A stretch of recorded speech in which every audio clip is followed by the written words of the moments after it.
Hi friends, episode 26 காளான் பொடிக்கறி எப்படி செய்யறதுன்னு பார்க்கலாம். பேன் நல்லா சூடானதுக்கப்புறம் 1 டேபிள் ஸ்பூன் கடலைப்பருப்பு, 1 டேபிள் ஸ்பூன் உளுத்தம்பருப்பு சேர்த்து நல்லா செவக்க வறுத்து தனியாக ஆற வச்சிடலாம்.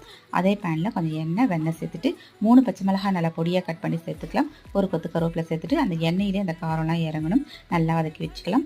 நல்லா கட் பண்ணி வச்சுருக்க காளானை இது கூட சேர்த்துட்டு இந்த எண்ணெயிலே நல்லா வதக்கிக்கலாம். இந்த வெண்ணெயோட வாசனையோட அந்த காளான் ரொம்பவே சூப்பராக இருக்கும். நல்லா வதங்கினதுக்கப்புறம் இதுக்கு தேவையான அளவுக்கு உப்பு சேர்த்துக்கலாம்.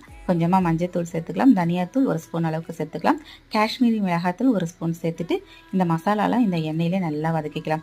காளானோட எல்லாம் ஒன்று சேர்ந்து வந்ததுக்கப்புறம் 1/4 கப் அளவுக்கு தண்ணி சேர்த்துக்கலாம். சேர்த்துட்டு அந்த தண்ணி நல்லா கொதி வரட்டும். அதுக்குள்ளார நம்ம வறுத்து வச்சுருக்கிறத நல்லா கொரகொரப்பாக பொடி பண்ணிவிட்டு அதையும் இது கூட சேர்த்துட்டு நல்லா கலந்து விட்டுட்டோன்னா அவ்வளோதான், நம்மளோட காளான் பொடிக்கறி ரெடி ஆகிடுச்சு. இறக்கிறதுக்கு முன்னாடி கொஞ்சமாக கொத்தமல்லி சேர்த்துட்டு நல்லா சூடான சாதம் சப்பாத்தியோடலாம் நம்ம இது சர்வ் பண்ணும்போது டேஸ்ட் ரொம்ப நல்லாயிருக்கும். வெங்காயம், பூண்டு எதுவுமே இல்லை. ட்ரை பண்ணி